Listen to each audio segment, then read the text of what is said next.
Good morning and welcome to Radio Friends on Thursday, September the 19th. We're going to talk about good eating, and I want to introduce you to Kristen Eiffert, who is with us from the Academy of Nutrition and Dietetics. Welcome to Radio Friends, Kristen. Thanks. So today, you don't have a particular program coming up at the library. We don't. But you just wanted to talk about good nutrition in general. I did. So, child eating, we've did all these community programs with kids and teaching them how to cook.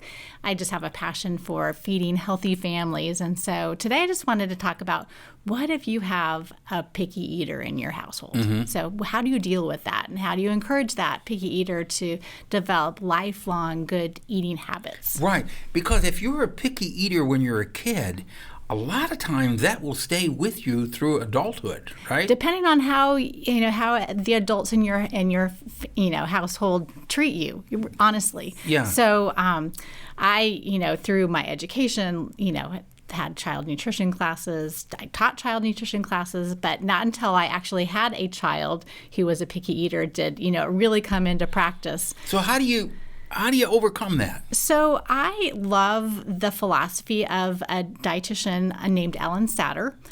You can look her up on the web. She is a dietitian as well as she has a graduate degree in psychology, and so mm-hmm. she has a great philosophy that I think has proven, and they've done studies with her type of eating patterns. But what she advocated that was very helpful in my thinking through this process is that you're wanting to develop lifelong eating habits. Not what happens tomorrow is not as important as what happens through the lifetime. So mm-hmm. to develop those, a couple of things are pretty important. One is that mealtimes need to be consistent with your family, sitting down at a table, modeling that behavior as an adult. So if your child's not seeing you eat vegetables, they're not going to want to eat vegetables. Putting out things family style so that the child has a chance. Your responsibility as an adult is to provide good foods for your mm-hmm. On the table. The child then has the responsibility of choosing how much and what based on what's there. So, right.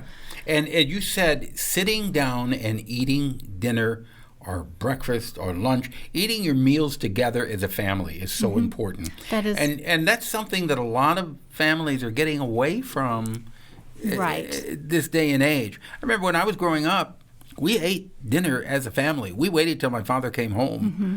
And then we all sat down. We didn't eat until Daddy came home. We sat down at the table. We said grace and we ate. Right, and it's not realistic for every day that would be the case. But for as many meals as you can, that modeling, whether it's manners at the table, choosing those good healthy foods, that's very important. So the other thing to keep in mind is that the child's not gonna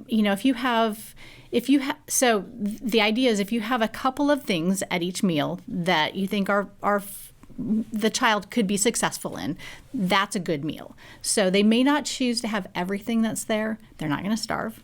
Eventually they probably will choose that, but it may not happen for a while. So, that could be milk and fruit, with little bites of other things. And vegetables. And vegetables. It's important to at least present these to the kids. Right. So, when my son was in his pickier stage, I always would make a fruit salad so that, if he wasn't eating much of the vegetable, he would get a lot of the same nutrients with the fruit. It makes sense. And if you want more information on this, can they go to the website? So eatright.org is a great place to go for information. Eatright.org.